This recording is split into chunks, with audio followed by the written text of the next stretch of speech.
तो क्या हाल चाल है। आज हम पढ़ेंगे पॉलिनोमियल। क्या पढ़ेंगे? पॉलिनोमियल। क्लास 10 का यह चैप्टर है, यूपी बोर्ड। ठीक है, तो चलिए गणित यानी मैथमेटिक्स क्लास क्या है? कक्षा 10। ठीक है, चैप्टर का नाम है बहुपद। क्या नाम है? बहुपद।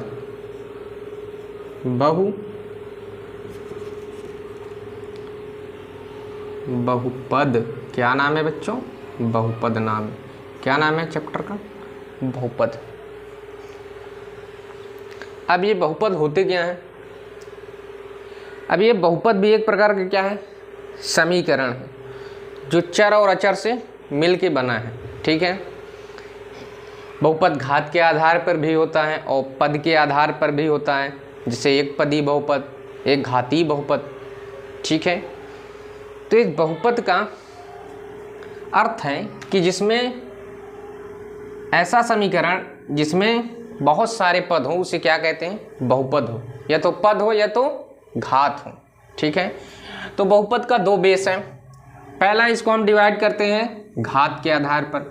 किसके आधार पर? घात के आधार पर। ठीक ठीक बच्चों। और दूसरा इसका बेस है पद के आधार पर। किसके आधार पर? पद के आधार पर। ठीक है, दूसरा हमारा क्या है? पद के आधार पर। ठीक है, तो हम लोग पढ़ेंगे आगे घात के आधार पर बहुपद। घात के आधार पर बहुपद का मतलब जैसे यक्स हो गया, इसकी घात कितना है? कितना है? 1 है। ठीक है, जैसे वाई स्क्वायर प्लस 1 हो गया, इसकी घात कितनी है? अधिकतम y की 2 है। तो ये दो पदी बहुपद होता है, यानी चर की अधिकतम घात जितनी होती है वो वैसा ही बहुपद कहलाता है। अगर चर की अधिकतम घात 1 है तो एक पदी बहुपद कहलाएगा। अगर चर की घात अधिकतम 2 है तो दो पदी बहुपद कहलाएगा। ठीक है, अगर इसी तरह चर की घात अधिकतम 3 है तो त्रिपदी बहुपद कहलाएगा। ठीक है, हम लोग के टॉपिक में केवल ये एक घाती बहुपद है और द्विघाती बहुपद है। कभी एक आध दो सवाल मिल जाता है त्रिघाती बहुपद का। ठीक है, ठीक बच्चों। और पद के आधार पर बहुपद का मतलब जैसे y प्लस 1, इसमें कितने पद हैं? 2 हैं, एक y एक है प्लस 1, दो पद में ये डिवाइड है। ठीक है, और जैसे एक्स स्क्वायर प्लस 1। अब ये कहने का तो घात के आधार पर भी दो पदी बहुपद है क्योंकि इसकी अधिकतम घात 2 है, लेकिन ये पद के आधार पर भी है क्योंकि इसमें दो पद आपको देखने को मिलते हैं, एक एक्स स्क्वायर दूसरा प्लस 1। ठीक है,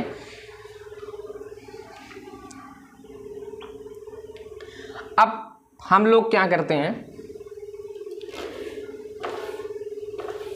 अब हम लोग इसी में हम लोग मूल निकालेंगे। क्या निकालेंगे? मूल, यानी शून्यांक निकालेंगे। ठीक है, द्विघाती बहुपद का क्या निकालेंगे? शून्यांक निकालते हैं।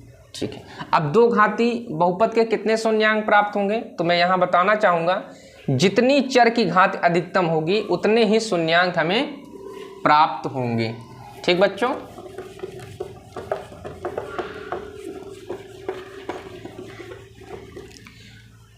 हेडिंग है द्विघाती बहुपद। क्या?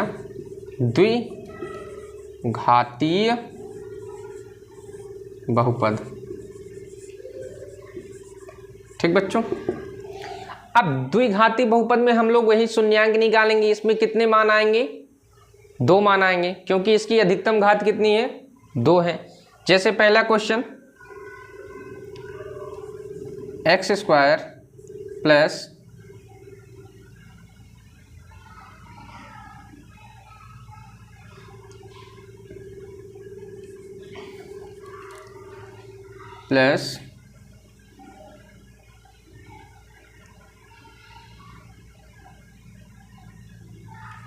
2x plus 1। ठीक है, क्या है पहला question, x square plus 2x plus 1। ठीक है, तो सबसे पहले इसका हम लोग क्या करेंगे, गुणनखंड करेंगे। ठीक है, हमें खंड ही करना है इसका, तो क्या करेंगे, गुणा करने पे 1 है। अब देखना ये जो हमारा अचर पद है उसको हम अधिकतम घात वाले चर से कि गुणांक से गुणा करेंगे, तो 1x स्क्वायर का गुणांक 1 है। ठीक है, छिपा है x के स्क्वायर के साथ। ठीक है, तो 1 1 कम 1। ठीक, यहाँ प्लस है तो प्लस दिमाग में रखना। अब गुणा करने पे 1 आ जाए, गुणा करने पे 1 आ जाए और उसी संख्या को जोड़ दिया जाए तो 2 आ जाए। ऐसी दो संख्याएं अपने दिमाग में याद करिए कि गुणा करने उसी दोनों संख्याओं को आपस में गुणा करें तो 1 आ जाए और जोड़ दें तो 2 आ जाए। तो हमें लगता है 1 गुणे 1, इनको आपस में गुणा करते हैं तो 1 आता है, और 1 प्लस 1 को जोड़ देते हैं तो कितना आता है, 2 आ जाता है। तो 1 प्लस 1 ये हमारा क्या है, खंड हो गया। किसका खंड हो गया, ये 2 का खंड हो गया। किसका, 2x का खंड करेंगे। ठीक है, तो x स्क्वायर प्लस x को बाहर ले लो। ठीक है, 2 को मैंने खंड किया, 1 प्लस 1 में प्लस 1। ठीक है, तो x स्क्वायर इसका सरलीकरण करो प्लस इसका इसमें गुणा करो x प्लस x प्लस 1, इसका खंड हो गया। अब इनको आपस में 2 पद में रख लो। ठीक है, 2 पद इसके पास, 4 पद हैं तो 2 पद इसके पास, 2 पद इसके पास। ठीक है, अब देखना इन दोनों पद में कॉमन क्या है, प्लस x है, तो प्लस x को बाहर निकाल लो। बचा क्या, x प्लस 1 बचा। क्यों बच्चों, बचा ना। अब इस पद में देखो इन दोनों पदों में क्या कॉमन है, दिखाई ही नहीं दे रहा है। जब दिखाई ही नहीं दे रहा है तो प्लस 1 मान लो। ठीक है, तो प्लस 1 को हम बाहर निकाल लेते हैं, तो बचा क्या, x प्लस 1, x प्लस 1 ही बचा। ठीक है, प्लस 1 को हमने बाहर निकाला है। ठीक है बच्चों, अब क्या है, इनमें कॉमन क्या है, अब इन चारों में कॉमन क्या है, इन दोनों में कॉमन है x प्लस 1, इनको बाहर निकाल लो। ठीक है, बचा क्या, x प्लस 1 ही बचा। क्यों, जब ये निकल गया तो यही तो बचे।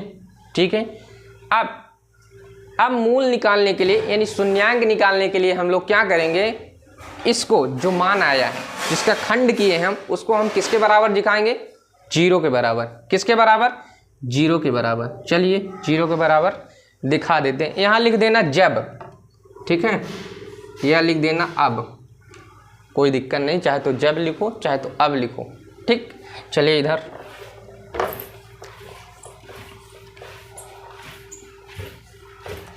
अब देखो, अगर एक बार इसको हम लोग छिपा लेते हैं तो उधर क्या दिखाई देता है, x प्लस 1 बराबर 0 दिखाई देगा कि नहीं। तो यहाँ लिखना जब, अब यहाँ लिखो अब, x प्लस 1 बराबर 0। ठीक है, तो x बराबर क्या आया, पक्षांतर कर दो प्लस 1 को, -1, कोई दिक्कत नहीं, दिक्कत। इसी तरह अब इसको आप लोग क्या करो, छिपा लो, तो ये x प्लस 1 किसके बराबर हो जाएगा, 0 के बराबर। अब ठीक, x प्लस 1 बराबर 0, तो x बराबर क्या हुआ, -1, यानी कि क्या है, दोनों मूल आपस में क्या है, समान हो गए।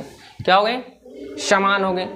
अब इनका क्या करना है, ये हमारे शून्यांक निकल गए। अब हम लोग अगली क्लास में पढ़ेंगे शून्यांकों का योग, यानी दो शून्यांकों के बीच में आपस में क्या संबंध होते हैं उनको बारे में डिस्कशन करेंगे, उनके योगों के बारे में डिस्कशन करेंगे कि दो शून्यांकों को जब आपस में जोड़ते हैं तो क्या होगा, अगर जब उनका गुणन करते हैं तो क्या हो। तो आज के लिए इतना ही। आपके बुक में जो इस तरह के बहुत सारे क्वेश्चन होंगे आप उनको सॉल्व करिए, और अगर नहीं बनता है तो कमेंट बॉक्स में आप लोग उसको टाइप करिए, हम अगली क्लास में इसको बताने का प्रयास करेंगे। थैंक यू बच्चों, धन्यवाद।